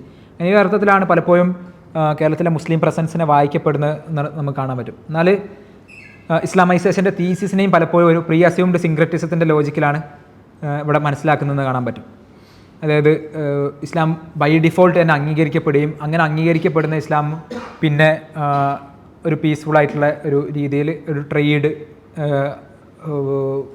ലോജിക്കിൽ ഒരു ട്രേഡ് സൂഫി തരീക്ക നെറ്റ്വർക്കിൻ്റെ ഒരു ലാർജർ ഇന്ത്യൻ ഓഷ്യൻ വേൾഡിൻ്റെ പശ്ചാത്തലത്തിൽ ഇസ്ലാമോട് അക്സെപ്റ്റ് ചെയ്യപ്പെടുകയും അതിന് പോപ്പുലാരിറ്റി ഗെയിൻ ചെയ്യുകയും ചെയ്യുന്നതെന്നുള്ള ഒരു ലോജിക്കാണ്. എന്നാൽ അതേസമയം തന്നെ കൺവേർഷനെ കുറിച്ചിട്ട് സംസാരിക്കുന്ന സമയത്ത് പലപ്പോഴും കൺവേർഷൻ്റെ ഒരു ലാർജർ സോഷ്യൽ വേൾഡിനെ മനസ്സിലാക്കാൻ പലപ്പോഴും ഒരു പ്രീ മോഡേണോ അറ്റ്ലീസ്റ്റ് ഏർലി മോഡേണോ ആയിട്ടുള്ള സോഷ്യൽ വേൾഡിനെ മനസ്സിലാക്കാൻ പലപ്പോഴും ഈ ഒരു വായന നമുക്ക് ഉപകാരപ്പെടുന്നില്ല എന്നുള്ളത് നമുക്ക് കാണാൻ പറ്റും. അതിൽ ലാർജറായിട്ടുള്ള വേറെയും കുറേ എലമെൻറ്റുകൾ വരുന്നുണ്ടെന്ന്, അതിൽ ലാർജറായിട്ട് അത്രത്തോളം സിങ്ക്രറ്റിക് അല്ലാത്ത വളരെ ഹോട്ട്ലി ഡിബേറ്റഡ് ആയിട്ടുള്ള ഒരു പോളമിക്കിൻ്റെ കോണ്ടക്സ്റ്റ് കൂടി ഉണ്ടായിരുന്നു. പലപ്പോഴും അത് വയലൻറ്റ്, അതായത് നോൺ വയലൻസ് തന്നെ ആയിരിക്കണം എന്നില്ല അതിൻ്റെ മെത്തേഡ് അല്ല മീന് എന്നുള്ളത് നമുക്ക് കാണാൻ പറ്റും. ഇപ്പോൾ ഉദാഹരണത്തിന് ഷാഹിദ് അമീൻ്റെ ഗാസി മിയാനെ കുറിച്ചിട്ടുള്ള വർക്ക്, കോൺക്വസ്റ്റ് ആൻഡ് കമ്മ്യൂണിറ്റി എന്നുള്ള ലോജിക്ക്, അതായത് നേരത്തെ പറഞ്ഞു ട്രാവൻകൂറിൻ്റെ കോണ്ടക്സ്റ്റിൽ ഒരു കോൺക്വസ്റ്റിൻ്റെ മെമ്മറിയേ ഇല്ലാത്ത നാടാണ് എന്നുള്ള ട്രാവൻകൂർ, അതുകൊണ്ടാണ് അത് പ്യുവറായിട്ട് നിലനിൽക്കുന്നത് എന്നുള്ള അർത്ഥത്തിൽ ഈ കോൺക്വസ്റ്റ് ഇമേജ് വളരെ ഇമ്പോർട്ടൻ്റ് ആണ് മലബാറിനെ സംബന്ധിച്ചിടത്തോളം നമുക്ക് കാണാൻ പറ്റും. ഉദാഹരണത്തിന് ചേരമാൻ പെരുമാൾ മതം മാറി പോകുന്ന ഘട്ടത്തിൽ വീതിച്ചു കൊടുക്കുന്ന സമയത്ത് ഒരു മിത്ത് പ്രകാരം സാമൂതിരി എത്തുമ്പോഴേക്കും ഈ സമയം വൈകിയിരുന്നു. അപ്പോൾ സാമൂതിരിക്ക് ഉടവാൾ കൊടുത്തിട്ട് ചത്തും കൊന്നും അടക്കിക്കൊള്ളുക അല്ലെങ്കിൽ കിൽ ആൻഡ് അനക്സ് ഉള്ളൊരു ഉപദേശവും കൊടുത്തിട്ടാണ് ചേരമാൻ പെരുമാൾ പറഞ്ഞയക്കുന്നതെന്ന് കാണാൻ പറ്റും. ഒരർത്ഥത്തിൽ ഈ സാമോറിയൻ മിത്ത് അല്ലെങ്കിൽ ചേരമാൻ പെരുമാളിൻ്റെ മിത്ത് അല്ലെങ്കിൽ ചേരമാൻ പെരുമാളിൻ്റെ സോഡിൻ്റെ മിത്ത് പലപ്പോഴും സാമോറിയൻ എന്ന് പറയുന്ന ആ ഒരു സോറിയൻ കൺസെപ്റ്റിനെ തന്നെ രൂപീകരിക്കുന്നതിൽ പ്രധാനപ്പെട്ട ഒരു പങ്ക് വഹിച്ചിരുന്നത് നമുക്ക് കാണാൻ പറ്റും. അത് സ്ലൈഡ് ഉണ്ടെങ്കിൽ കാണായിരുന്നു. 2-3 ടെക്സ്റ്റൽ ഉദാഹരണം കാണിക്കുന്നത് ഞാൻ വിചാരിച്ചിട്ടുണ്ടായിരുന്നു. അത് ഒന്ന് പല സ്വഭാവത്തിൽ റിച്വലുകൾ, അതായത് ഒരു ട്രാവൻകൂർ കിങ്ഡത്തിൻ്റെ കോണ്ടക്സ്റ്റിലാണെന്ന് കണ്ടു കഴിഞ്ഞാൽ ട്രാവൻകൂർ കിങ്ഡത്തിൻ്റെ കോണ്ടക്സ്റ്റിൽ ലോഗൻ പറയുന്ന ഒരു കാര്യം എന്താണെന്ന് വെച്ച് കഴിഞ്ഞാൽ ഇവരുടെ ഈ കോറനേഷൻ നടക്കുന്ന സമയത്ത് ഇവർ വാള് വെക്കുകയും ആ വാള് ഞങ്ങളുടെ ഈ രാജാവ് മക്കത്തു നിന്ന് തിരിച്ചു വരുമ്പം തിരിച്ചു നൽകാനുള്ള അർത്ഥത്തിൽ പറഞ്ഞിട്ടുള്ള ഒരു റിച്വൽ എലമെൻ്റ് അതിൽ കിടക്കുന്നത് നമുക്ക് കാണാൻ പറ്റും. അതേസമയം തന്നെ വേറൊരു അർത്ഥത്തിൽ നോക്കിക്കഴിഞ്ഞാൽ സാമോറിൻ മിത്തുകളിൽ സാമോറിൻ്റെ വാള് അല്ലെങ്കിൽ ഉടവാള് ഭയങ്കര ഇമ്പോർട്ടൻ്റ് ആയിട്ട് മാറുന്ന ഒരു കോണ്ടെക്സ്റ്റ് നമുക്ക് കാണാൻ പറ്റും. അപ്പം ഈ ഒരു അർത്ഥത്തിൽ പല സ്വഭാവത്തിൽ ഈ കോൺകസ്റ്റ് ഇമേജ് എന്ന് പറയുന്നത് മലബാറിനെ സംബന്ധിച്ചിടത്തോളം അല്ലെങ്കിൽ കേരളത്തിനെ സംബന്ധിച്ചിടത്തോളം വളരെ പ്രധാനപ്പെട്ട ഒരു അലഗറിയാണെന്നുള്ളത് കേരളോൽപ്പത്തി കോർപ്പസിൽ ഉടനീളം നേലിച്ച് കിടക്കുന്ന അതിൻ്റെ ഷാഡോ, കോൺകസ്റ്റിൻ്റെ ഷാഡോ നമുക്ക് കാണാൻ പറ്റുന്ന നമ്മൾ കേരളോൽപ്പത്തി കോർപ്പസുകളുടെ പല വേരിയൻറ്റുകൾ നോക്കിക്കഴിഞ്ഞാൽ നമുക്ക് മനസ്സിലാവുന്നതാണ്. അപ്പോൾ ഇതിൽ പ്രധാനമായിട്ട് 2-3 കാര്യങ്ങൾ കൂടി ആണുള്ളത്. അത് ഞാൻ പറഞ്ഞിട്ട് അവസാനിപ്പിക്കാൻ തോന്നുന്നു. ഒന്ന്, അത് സോവറിനിറ്റിയുമായിട്ട് ബന്ധപ്പെട്ടുള്ള ഒരു ക്വസ്റ്റ്യനാണ്. അതായത് ചേരമാൻ പെരുമാളിനെ സംബന്ധിച്ചിടത്തോളം ചേരമാൻ പെരുമാൾ മതം മാറുന്നതിൻ്റെ കോണ്ടക്സ്റ്റ് ഉരുത്തിരിഞ്ഞു വരുന്നത് ഒരു ഗിൽറ്റിൽ നിന്നാണ്. അതായത് ഞാൻ ഈ ലാൻഡിൻ്റെ ഇത് ഞാൻ ഒരു ഇൻഡ്യൂറ്റീവായിട്ടുള്ള തോട്ട് എന്നുള്ള അർത്ഥത്തിൽ 2-3 ഈ സോവറിൻ റിലേഷനാലിറ്റി ആ ഒരു ഐഡിയ കൂടി പറഞ്ഞ് അവസാനിപ്പിക്കാമെന്നാണ് വിചാരിക്കുന്നത്. ബാക്കി ക്വസ്റ്റ്യൻ ആൻസറിൽ ഡിസ്കസ് ചെയ്യാന്നുള്ള അർത്ഥത്തിൽ. അപ്പോൾ ചേരമാൻ പെരുമാൾ പറഞ്ഞതിലേക്ക് തിരിച്ചു വരാം. ചേരമാൻ പെരുമാൾ മതം മാറുന്നതിൻ്റെ തോട്ട് ഇൻഡ്യൂസ് ചെയ്യപ്പെടുന്നത് ഞാൻ ഈ ലാൻഡിൻ്റെ പ്യുവറായിട്ടുള്ള ഓണറല്ല, ഞാൻ ഒരു മാനേജറാണ്. അപ്പം ഇത് യഥാർത്ഥത്തിൽ പരശുരാമൻ ബ്രാഹ്മണർക്ക് എൻഡോമെൻ്റ് എന്നുള്ള അർത്ഥത്തിൽ നൽകിയിട്ടുള്ള ഭൂമിയാണ്. ആ ഭൂമിയാണ് ഞാൻ ഭരിക്കുന്നത് എന്നുള്ളൊരു കാർമിക് ഗിൽറ്റ് എന്നാണ് പെരുമാളിനെ സംബന്ധിച്ചിട്ടുള്ള ആദ്യ കൺവേർഷൻ്റെ സാധ്യതകൾ ഉണ്ടാകുന്നത് അല്ലെങ്കിൽ സന്ദേഹങ്ങൾ ഉണ്ടാകുന്നത് നമുക്ക് കാണാൻ പറ്റും. അതേസമയം തന്നെ ഈ ഒരു സോവറീൻ ക്രൈസിസ് ചേരമാൻ പെരുമാളിൻ്റെ കാര്യത്തിൽ ഉണ്ടായിരുന്നു എന്നുള്ളതാണ്. അതായത് പെരുമാൾ ആരാണ്, അതൊരു സോവറീൻറ്റിനെ കുറിച്ച് പലപ്പോഴും നമ്മൾ പറയുമ്പോൾ അതൊരു കിങ്ഷിപ്പ്, ഒരു അബ്സല്യൂട്ട് മൊണാർക്കി എന്നുള്ള അർത്ഥത്തിലാണ് പലപ്പോഴും സോവറീൻറ്റിനെ അസ്യൂം ചെയ്യൽ.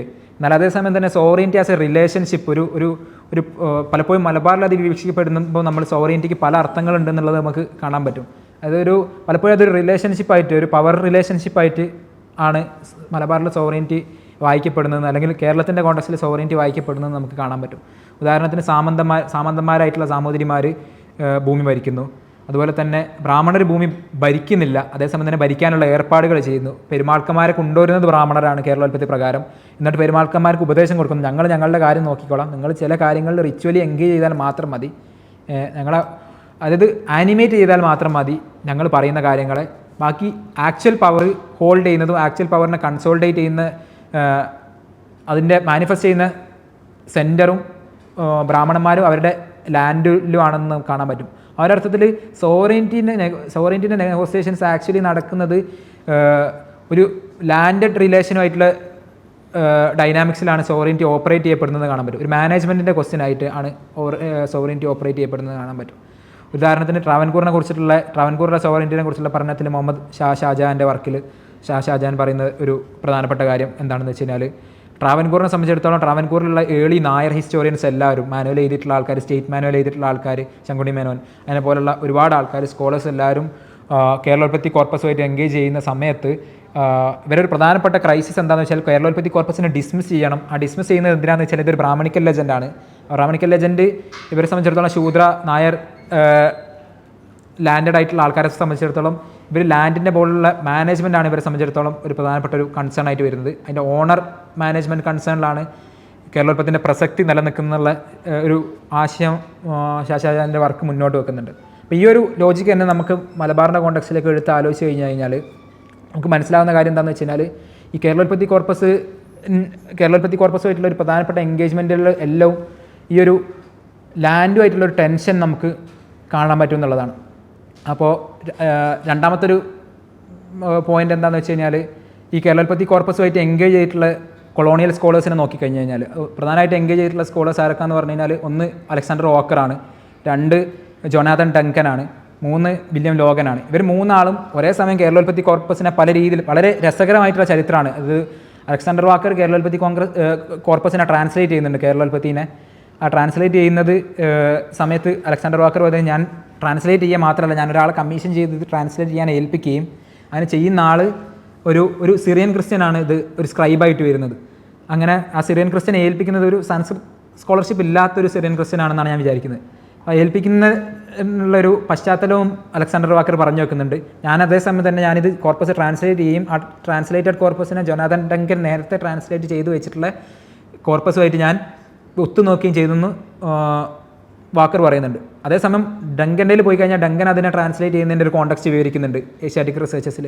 അപ്പോൾ ഡങ്കൻ പറയുന്നത് ഞാൻ പേർഷ്യനിലേക്ക് ഇത് ട്രാൻസ്ലേറ്റ് ചെയ്ത് പേർഷ്യൻ എന്നുള്ളൊരു ട്രാൻസ്ലേഷനാണ് കോർപ്പസിനെ ഞാൻ ചെയ്യുന്നതെന്നുള്ള ഒരു അർത്ഥത്തിൽ പറയുന്നുണ്ട്. ലോഗൻ അതേസമയം കേരളോൽപ്പത്തി കോർപ്പസിനെ ഡയറക്റ്റ്ലി വായിക്കുകയാണ് ചെയ്യുന്നത്. ഈ ഒരു പശ്ചാത്തലം നമുക്ക് തരുന്നില്ല. എന്നാൽ ഈ മൂന്നാൾക്കാരെയും യോജിപ്പിക്കുന്ന മറ്റൊരു ഘടകം എന്താണെന്ന് വെച്ച് കഴിഞ്ഞാൽ മലബാറിലുള്ള ലാൻഡ് റിലേഷനുമായിട്ട് ബന്ധപ്പെട്ടുള്ള ലാർജർ ആയിട്ടുള്ള ഡിബേറ്റുകൾ ഇവർ മൂന്നാളും വളരെ പ്രധാനപ്പെട്ട ആൾക്കാരായിരുന്നുള്ളതാണ്. അതായത് ഈ കേരളോൽപ്പത്തി കോർപ്പസുമായിട്ടുള്ള ഇവരെ ഒബ്സഷൻ്റെ ഒരു കോമൺ റൂട്ട് നമ്മൾ പോയി കഴിഞ്ഞ് കഴിഞ്ഞാൽ പല അർത്ഥത്തിൽ പല ആൾക്കാർ വായിക്കുന്നുണ്ട്. നോളജ് പ്രൊഡക്ഷനുമായിട്ട് ബന്ധപ്പെട്ടിട്ട്, അതായത് ഈസ്റ്റ് ഇന്ത്യ കമ്പനീൻ്റെ ഓറിയൻ്റൽ നോളജ് പ്രൊഡക്ഷനുമായിട്ട് ബന്ധപ്പെട്ടിട്ട് അലക്സാണ്ടർ വാക്കറൊക്കെ വായിക്കുന്ന സമയത്ത് ആ സമയത്തുള്ള നേറ്റീവായിട്ടുള്ള നോളജിനോട് ട്രഡീഷനോടൊക്കെ ഉള്ളൊരു ഒബ്സഷൻ ആ ഒരു അർത്ഥത്തിൽ വായിക്കുന്ന ആൾക്കാരുണ്ട്.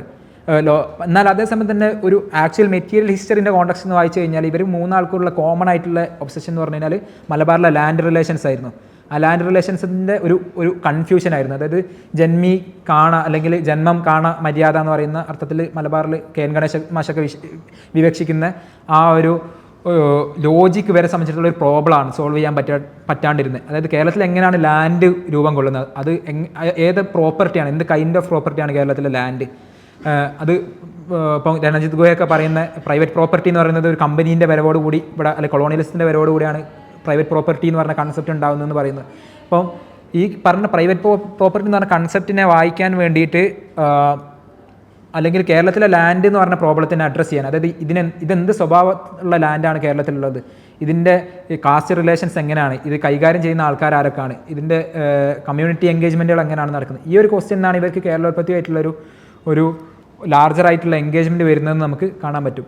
എന്നാൽ ഈ ലാർജറായിട്ടുള്ള എൻഗേജ്മെൻറ്റ് വരുമ്പോൾ ഇതിലെ മുസ്ലിം ക്വസ്റ്റ്യൻ ഇവരെ സംബന്ധിച്ചിടത്തോളം ഒരു പ്രഹേളികമായിട്ട് മാറുകയും ചെയ്യുന്നു എന്നുള്ളതാണ്. അതായത് ഈ കൺവേർഷൻ എന്ന് പറയുന്നത് ഒരു അബറേഷനായിട്ട് മാറുന്നു.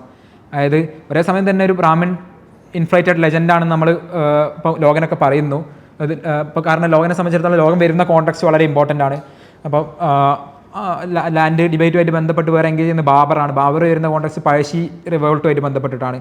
അതിന് മുമ്പ് വാക്കർ ആണെങ്കിൽ ടിപ്പുവിൻ്റെ കോണ്ടെക്സ്റ്റിലാണ് മലബാറിലുള്ളത്. ഡങ്കൻ ആണെങ്കിലും അതേ സെറ്റിൽമെൻറ്റിൻ്റെ കോണ്ടെക്സ്റ്റിലാണ്. 1792 ആ സമയത്താണ് ഇവിടെ മലബാറിലുള്ളത്. അപ്പോൾ ഈ ഒരർത്ഥത്തിൽ ഇവരെല്ലാവരും എൻഗേജ് ചെയ്യുന്ന കോണ്ടെക്സ്റ്റ് എന്ന് പറഞ്ഞു കഴിഞ്ഞാൽ ഒരു പല രീതിയിലുള്ള കൺഫ്യൂഷൻ്റെ ഒരു അമാൽഗമേഷൻ ആയിട്ടുള്ള ഒരു ലാൻഡുമായിട്ടാണ് ഇവർ എൻഗേജ് ചെയ്യുന്നത്. അപ്പോൾ ഈ ലാൻഡിനെ മനസ്സിലാക്കണമെങ്കിൽ ഇതിൻ്റെ മിത്തുകളെ മനസ്സിലാക്കണമെന്നും അതിൻ്റെ മിത്തുകളെ മനസ്സിലാക്കി ആ മിത്തുകളിലൂടെ ഇതിൻ്റെ പ്രോപ്പർട്ടി റിലേഷൻസിനെ മനസ്സിലാക്കുക എന്നുള്ള ഉദ്ദേശത്തിലാണ് ഇവർ എൻഗേജ് ചെയ്യുന്നതെന്നാണ് ഞാൻ വിചാരിക്കുന്നത്.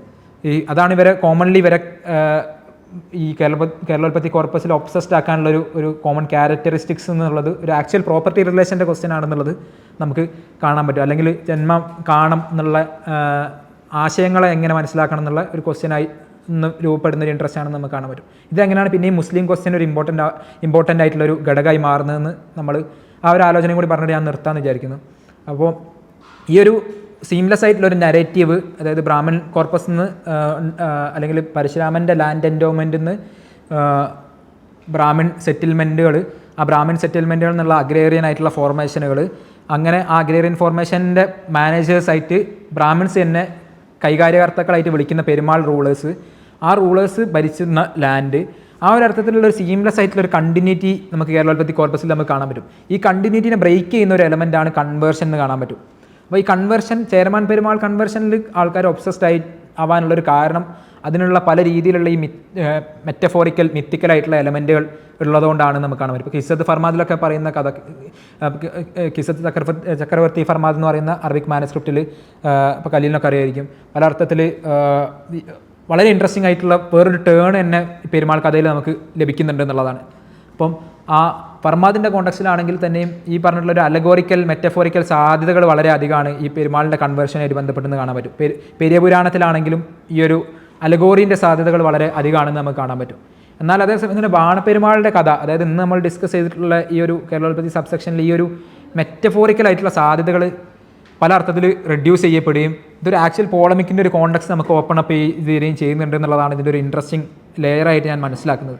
അപ്പോൾ ആ ഒരു അർത്ഥത്തിൽ ഈ കൺവേർഷൻ എന്ന് പറയുന്ന ഒരു അബറേഷൻ കേരളോൽപ്പത്തി ടെക്സ്റ്റിൽ നിലനിൽക്കുന്നത് നമുക്ക് പല അർത്ഥത്തിൽ ഒരു പ്രീ മോഡേൺ അല്ലെങ്കിൽ ഏർലി മോഡേൺ കോണ്ടക്സ്റ്റിൽ കോട്ട്ലി ആയിട്ടുള്ള കേരളത്തിൻ്റെ കോണ്ടക്സ്റ്റിലെ മുസ്ലിം പ്രസൻസ് എന്തായിരുന്നെന്നും ആ മുസ്ലിം പ്രസൻസ് എന്ന് പറയുന്നത് കേവല സിങ്ക്രറ്റിക് ബൈനറി എന്ന് ആലോചിക്കുന്നതിന് പകരം അതിനൊരു പല സ്വഭാവത്തിലുള്ള കോൺട്രഡിക്ഷനുകളിലൂടെ, പല സ്വഭാവത്തിലുള്ള വയലേഷനുകളിലൂടെ, പല സ്വഭാവത്തിൽ നമ്മൾ നോൺ വയലൻറ്റ് പീസ്ഫുൾ ട്രാൻസാക്ഷൻ അല്ലെങ്കിൽ ഒരു പ്രീ അസ്യൂം ചെയ്തിട്ടുള്ള ഹാർമോണിയസ് ട്രാൻസാക്ഷൻ എന്നുള്ള ലോജിക്കിൽ നിന്ന് മാറി നിർത്തി ആലോചിക്കുമ്പോൾ ഇപ്പോൾ ഈ സംവാദത്തിൻ്റെ കോണ്ടക്സ്റ്റ് നമുക്കറിയാം. സംവാദത്തിൽ പരാജയപ്പെടുന്നവരെ നാക്ക് വെട്ടി നാട് കടത്തുക എന്നുള്ളത് ഒരു നമുക്ക് തമിഴ് ഇത് നമുക്കൊരു വലിയൊരു പ്രശ്നമായിട്ട് തോന്നുമെങ്കിലും തമിഴ് കോണ്ടക്സ്റ്റിലേക്ക് പോയി കഴിഞ്ഞാൽ, ജൈന ശൈവ ഡിബേറ്റുകളുടെ കോണ്ടക്സ്റ്റിലേക്ക് പോയി കഴിഞ്ഞാൽ ഇതിലും ക്രൂരമായിട്ടുള്ള പല വിധികൾ നടപ്പിലാക്കുന്നത് ഇപ്പോൾ ശിവചിന്താമണി പോലുള്ള ടെക്സ്റ്റുകൾ അതിൻ്റെ കമൻറ്ററികളൊക്കെ നോക്കിക്കഴിഞ്ഞാൽ നമുക്ക് കാണാൻ പറ്റുന്നുള്ളതാണ്.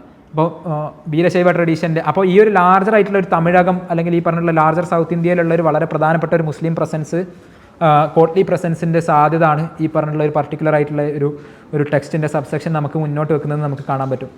അപ്പം ഈ ഒരു സിങ്ക്രറ്റിക് ലോജിക്കിൽ നിന്ന് മാറി അല്ലെങ്കിൽ ഈ ഒരു പറഞ്ഞിട്ടുള്ള പെരുമാളിൻ്റെ കഥനെ പല അർത്ഥത്തിൽ കേരളത്തിൻ്റെ ഒരു ഉൽപ്പത്തി കഥയായിട്ടും ആ ഉൽപ്പത്തി കഥക്കുള്ള പല രീതിയിലുള്ള ഈ സിങ്ക്രറ്റിക് വ്യവഹാര സാധ്യതകളെ മുൻനിർത്തിക്കൊണ്ടുമാണ് ഇതിനെ വായിക്കാൻ ആൾക്കാർ ശ്രമിക്കുന്നത്.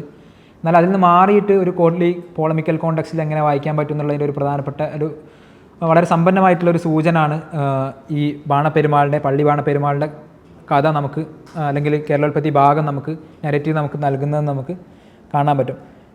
ഈ പർട്ടിക്കുലർ ആയിട്ടുള്ള ഭാഗത്തിലുള്ള പല സ്വഭാവത്തിലുള്ള കാറ്റഗറികൾ, ഇപ്പോൾ ഉദാഹരണത്തിന് ഈ ഒരു കാര്യം കൂടി പറയണമെന്ന് തോന്നുന്നത്, അതായത് മാർഗം കൂടുക എന്ന് പറയുന്നൊരു ബൗദ്ധമാർഗം എന്നുള്ളൊരു വിവക്ഷ കൂടി അല്ലെങ്കിൽ ഒരു പദപ്രയോഗം കൂടി ഇതിൽ നടക്കുന്നുണ്ട്. മാർഗം എന്നുള്ളത് പല അർത്ഥത്തിൽ നമുക്ക് കാണാൻ പറ്റും. ഇപ്പോൾ ഉദാഹരണത്തിന് ഹെർമൻ ഗുണ്ടർട്ട് മാർഗം എന്നുള്ളതിനെ ക്രിസ്തു മതത്തിലേക്കുള്ള കൺവേർഷൻ എന്നുള്ള അർത്ഥത്തിൽ, പ്രത്യേകിച്ച് ലോവർ കാസ്റ്റ് ക്രിസ്തു മതത്തിലേക്കുള്ള കൺവേർഷൻ എന്നുള്ള ഒരു കോണ്ടക്സ്റ്റിൽ വിവക്ഷിക്കുന്നുണ്ട്. ഇപ്പോൾ ഏറ്റവും റീസെൻ്റ്ലി വന്ന ജോനാഥൻ കോശിൻ്റെ പഠനം മാർഗ്ഗക്കാരനെ കുറിച്ചിട്ടുള്ള പഠനത്തിൽ ഈ മാർഗത്തിൻ്റെ ഒരു ലെക്സിക്കൽ ഹിസ്റ്ററി പരിചയപ്പെടുത്തുന്നുണ്ട്. എന്നാൽ അതേസമയം തന്നെ ഗുണ്ടർട്ട് ഈ മാർഗം കൂടുക എന്നുള്ളതിനെ ആളെ പിടിച്ച് ഇസ്ലാമാക്കി എന്നുള്ളൊരു അർത്ഥം കൂടി മാർഗത്തിന് നൽകുന്നുണ്ട്. അതുപോലെ തന്നെ ഗുണ്ടർട്ട് നൽകുന്ന മറ്റൊരു വിവക്ഷ, അതായത് മാർഗത്തിന് നൽകുന്ന മറ്റൊരു വിവക്ഷ എന്താണെന്ന് വെച്ച് കഴിഞ്ഞാൽ മാർഗവിധി പോലെ എന്നുള്ള വാക്കിന് ഗുണ്ടർട്ട് നൽകുന്ന വിവക്ഷ according to the rules of Quran എന്നുള്ള, അതായത് ഖുറാൻ്റെ വിധി പോലെ എന്നുള്ള അർത്ഥത്തിൽ ഗുണ്ടർട്ട് അതിന് ഒരു വിവക്ഷ നൽകുന്നുണ്ട്. ഇപ്പോൾ ഇസ്ലാം എന്നുള്ള പദത്തിന് ഗുണ്ടർട്ട് നൽകുന്ന വിവക്ഷ ഇസ്ലാം മാർഗത്തിലുള്ള മര്യാദ എന്നാണ്. അതായത് കസ്റ്റം, റിലീജിയൻ, അങ്ങനെ പല അർത്ഥത്തിൽ നോമ്, പാത്ത് എന്നുള്ള അർത്ഥത്തിൽ ഒരു ലാർജറായിട്ടുള്ളൊരു റിലീജിയസ് വേൾഡിനെ, അതായത് ഒരു പ്രീ മോഡേൺ ഏർലി മോഡേൺ കോണ്ടക്സ്റ്റിൽ മതം, അതുപോലെ തന്നെ മതപരിവർത്തനം, ഇന്ന് നമ്മൾ മനസ്സിലാക്കുന്നത് പോലെ ഒരു വാട്ടർ ടൈറ്റ് കമ്പാർട്ട്മെൻറ്റുകളിലുള്ള ഒരു എ എന്ന് ബിയിലേക്കുള്ള ഒരു കംപ്ലീറ്റ് ആയിട്ടുള്ള പരിവർത്തനം എന്നുള്ള ലോജിക്ക് നമുക്ക് എത്രത്തോളം ഹെൽപ്ഫുൾ ആവുന്നുള്ളത് ഡൗട്ട്ഫുള്ളാണ് ഒരു ഏർലി മോഡേൺ പ്രീ മോഡേൺ കോണ്ടക്സ്റ്റിൽ. അപ്പോൾ ഈ ഒരു അർത്ഥത്തിലുള്ള ഒരു കോണ്ടക്സ്റ്റിനെ വായിക്കാനും ആ ഒരു കോണ്ടക്സ്റ്റിൽ largely traditional what does it mean to be a Muslim അല്ലെങ്കിൽ what does it mean to be a ബൗദ്ധ ഇൻ കേരളോൽപ്പത്തി കോണ്ടക്സ്റ്റ് എന്നുള്ള ക്വസ്റ്റ്യനുകളൊക്കെ ചോദിച്ചുകൊണ്ട് നമുക്ക് മനസ്സിലാക്കാൻ പറ്റുമെന്നാണ് ഞാൻ വിചാരിക്കുന്നത്. ഈ ഒരു അർത്ഥത്തിൽ ലാർജറായിട്ടുള്ള ഒരു pre modern early modern religious വേൾഡിനെ ഓപ്പൺ അപ്പ് ചെയ്തു തരാനും ആ റിലീജിയസ് വേൾഡിൻ്റെ വൊക്കാബുലറിനെയും ആ റിലീജിയസ് വേൾഡിൻ്റെ എവരിഡേ ബിഹേവിയറിനെയും അതിൻ്റെ പോളമിക്കലായിട്ടുള്ള എൻഗേജ്മെൻറ്റുകളെ ഓപ്പൺ അപ്പ് ചെയ്യുന്ന ഒരു ഭാഗമാണ് ഈ ഭാഗം എന്നാണ് വിചാരിക്കുന്നത്. ആ ഒരു അർത്ഥത്തിൽ കേരളോൽപ്പത്തി കോർപ്പസ് ആയിട്ടും അതുപോലെ തന്നെ പല അർത്ഥത്തിലുള്ള നേറ്റീവ് ടെക്സ്റ്റൽ കോർപ്പസുകളായിട്ടുള്ള എൻഗേജ്മെൻറ്റ്സ്, ഇത് ഒരു ലാർജൽ ആയിട്ടുള്ള എൻഗേജ്മെൻറ്റ്സുകൾ പ്രത്യേകിച്ച് മുസ്ലിം ഹിസ്റ്റോറിയൻസിൻ്റെ അടുത്ത് നിന്ന് അല്ലെങ്കിൽ ഇസ്ലാമുമായിട്ട് ബന്ധപ്പെട്ടുള്ള ഹിസ്റ്റോറിയോഗ്രഫിയിൽ എഡ്യൂക്കേറ്റുന്ന ആൾക്കാരുടെ അടുത്ത് നിന്ന് ഉണ്ടാവണം എന്നുള്ളത് ഒരു നീഡാണെന്നാണ് ഞാൻ മനസ്സിലാക്കുന്നത്. കാരണം പലപ്പോഴും കേരള ഹിസ്റ്ററി അല്ലെങ്കിൽ കേരളത്തിൻ്റെ ഇപ്പം നടക്കുന്ന ഒരു ഹിസ്റ്റോറിയോഗ്രഫി അല്ലെങ്കിൽ ഇസ്ലാമുമായിട്ട് ബന്ധപ്പെട്ട് നടക്കുന്ന ഒരു ഹിസ്റ്റോറിയോഗ്രഫി ഏർലി മോഡേണിൽ ഫ്രോസൺ ആയിട്ട് പർട്ടിക്കുലർലി ടെക്സ്റ്റൽ ആയിട്ടുള്ള അറബിക് വെർനാക്കുലറിൻ്റെ ഒരു ലാർജർ വേൾഡിൽ ഫ്രോസൺ ആയിട്ട് കിടക്കുന്നൊരു ടെക്സ്റ്റൽ ഹിസ്റ്ററിയിൽ ഫ്രോസൺ ആയിട്ട് കിടക്കുന്ന ഒരു സാഹചര്യമാണുള്ളത്. അതിൽ നിന്ന് മാറിക്കൊണ്ട് അതിൻ്റെ ഒരു ലാർജറായിട്ടുള്ള വേൾഡുകളിലേക്കും കോൾട്ട്ലി ആയിട്ടുള്ള ലോകങ്ങളിലേക്കും ഹിൻഡർലാൻഡുകളിലേക്കൊക്കെ വ്യാപിക്കാൻ ഈ ഒരു അർത്ഥത്തിലുള്ള പഠനം സഹായകമാകുമെന്നാണ് ഞാൻ വിചാരിക്കുന്നത്.